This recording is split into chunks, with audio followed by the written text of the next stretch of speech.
چدانت درد دیگر را ارے بیر۔ سیانہ کہتے ہیں جھاڑ پھونک کرنے والے عامل کو۔ دیو لاگا یعنی عشق کا بھوت۔ لفظ دیو اور سیانہ کا استعمال اور پھر ناک کا ڈنک مارنا اور اس کے زہر کو جھاڑ پھونک سے اتارنے کا عمل۔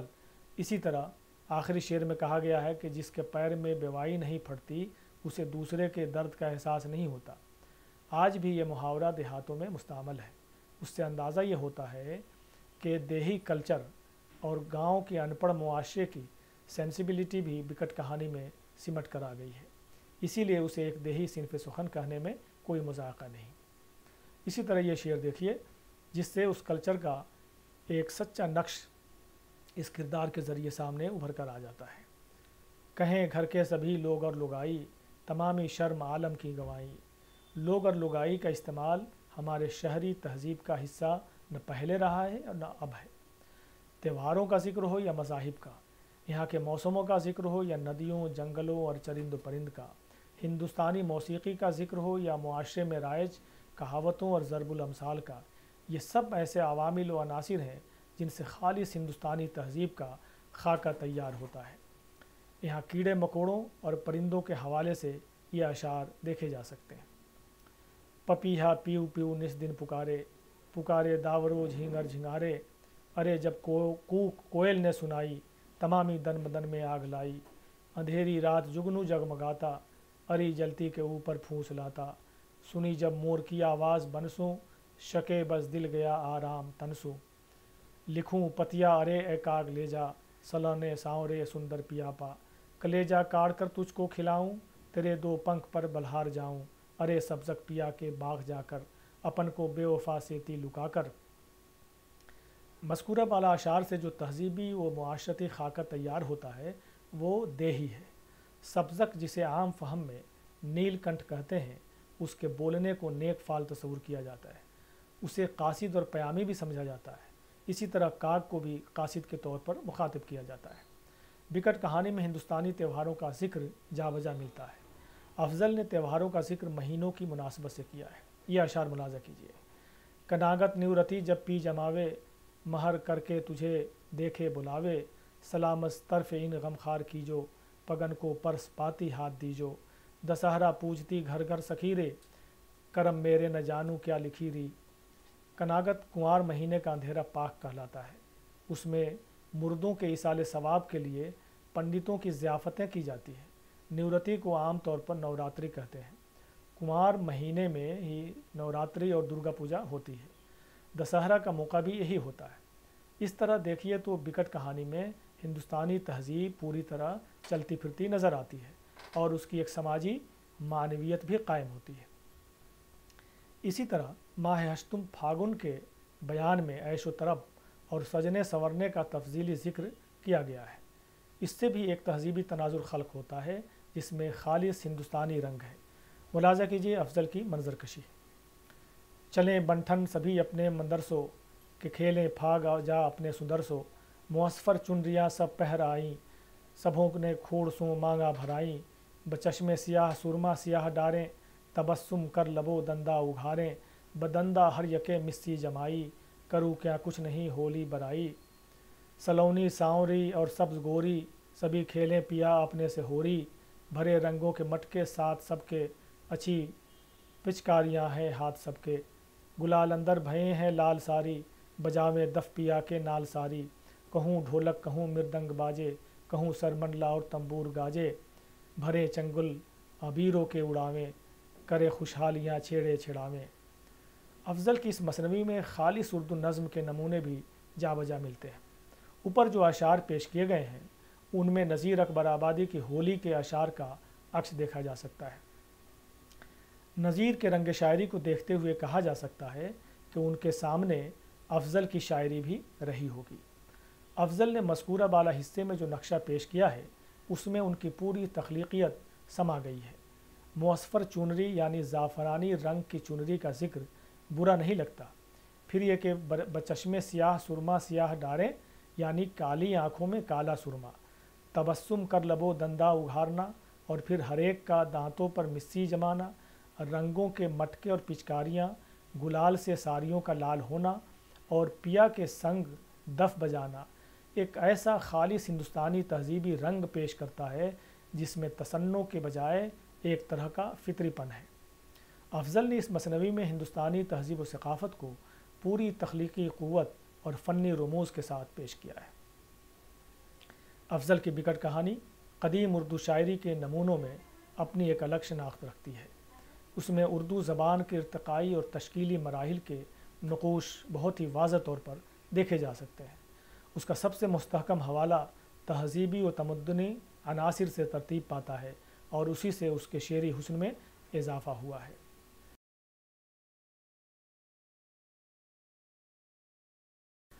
خلاصہ کلام یہ ہے کہ محمد افضل کی بکٹ کہانی کو شمالی ہند میں مثنوی کی روایت میں اولیت حاصل ہے۔ مسعود حسن خان نے بھی لسانی تناظر کو صاف کرتے ہوئے اس کا اعتراف کیا ہے۔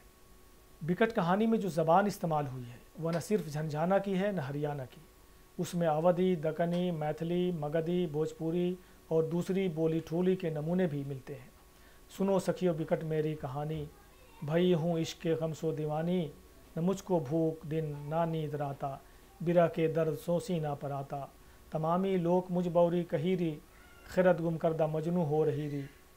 بکٹ کہانی میں جو دوسری اہم لسانی ساخت غور طلب ہے وہ برج کے اثرات والی ساخت ہے۔ کھڑی بولی کے ساتھ ساتھ برج بھاشا کے اثرات اس عہد کی شاعری پر دیکھے جا سکتے ہیں۔ برج میں واو کو بے کی آواز میں اور لام کو رے کی آواز میں بدل دینے کا چلن پایا جاتا ہے۔ لام اور رے کی مثالیں اوپر پیش ہو چکی ہیں۔ صوتی اعتبار سے کہیں کہیں افضل نے املا ہی بدل دیا ہے۔ جھڑی پڑنے لگی اور رات گرجا، تمامی تن بدن جیو جان لرجا، یہاں لرزا کو لرجا لکھا گیا ہے جو گرجا کا قافیہ ہے۔ بکٹ کہانی میں جو راوی ہے وہ ایک فراق زدہ عورت ہے جو اپنی سکھیوں سے اپنے دکھڑے کا بیان کرتی ہے۔ اس میں جس طرح کے سماجی کرداروں کا ذکر آتا ہے اس سے اس کے دیہی پس منظر کا اور بھی اندازہ ہو جاتا ہے۔ دیہی کلچر اور گاؤں کے ان پڑھ معاشرے کی حیثیت کو بھی بکٹ کہانی میں دیکھا جا سکتا ہے۔ اسی طرح یہ شعر دیکھیے جس سے اس کلچر کا ایک سچا نقش اس کردار کے ذریعے ابھر کر سامنے آتا ہے۔ کہیں گھر کے سبھی لوگ اور لگائی، تمامی شرم عالم کی گنوائی۔ لوگ اور لگائی کا استعمال ہمارے شہری تہذیب کا حصہ نہ پہلے رہا ہے نہ اب ہے، یعنی ہندوستانی تہذیب اور ہندوستانی عناصر افضل کی اس بکٹ کہانی میں مل جاتے ہیں۔ موسموں کا ذکر ہو، ندیوں، جنگلوں اور چرند و پرند کا، تہواروں کا ذکر ہو یا مذاہب کا، موسیقی کا ذکر ہو یا معاشرے میں رائج کہاوتوں اور ضرب الامثال کا، یہ سب ایسے عوامل اور عناصر ہیں جن سے خالص ہندوستانی تہذیب کا خاکہ تیار ہوتا ہے۔ یہاں کیڑے مکوڑوں اور پرندوں کے حوالے سے بھی بہت سے اشعار ملتے ہیں۔ دو تین شعر آخر میں یہ بھی سن لیجئے کہ پپیہا پیو پیو نس دن پکارے، پکارے داورو جھینگر جھنگارے، ارے جب کوک کوئل نے سنائی، تمامی تن بدن میں آگ لائی، اندھیری رات جگنو جگمگاتا، اری جلتی کے اوپر پھونس لاتا، سنی جب مور کی آواز بنسوں، شکے بس دل گیا آرام تنسوں۔ بکٹ کہانی میں ہندوستانی تہواروں کا ذکر جا بجا ملتا ہے۔ افضل نے تہواروں کا ذکر مہینوں کے مناسبت سے بھی کیا ہے۔ اس طرح بکٹ کہانی میں ہندوستانی تہذیب پوری طرح چلتی پھرتی نظر آتی ہے۔ ایک سماجی معنویت بھی اس طرح اس بکٹ کہانی کی قائم ہوتی ہے۔ آپ نے اشعار کی روشنی میں بکٹ کہانی کا مطالعہ کیا، آپ کو اندازہ ہو گیا ہوگا کہ افضل نے کس خوبصورتی سے اس مثنوی یعنی بکٹ کہانی کے ذریعے 12 ماسہ کی روایت کو مستحکم بھی کیا ہے، ساتھ ہی ہندوستانی تہذیب اور یہاں کی روایات کو اس میں پوری طرح سے پیش کیا ہے۔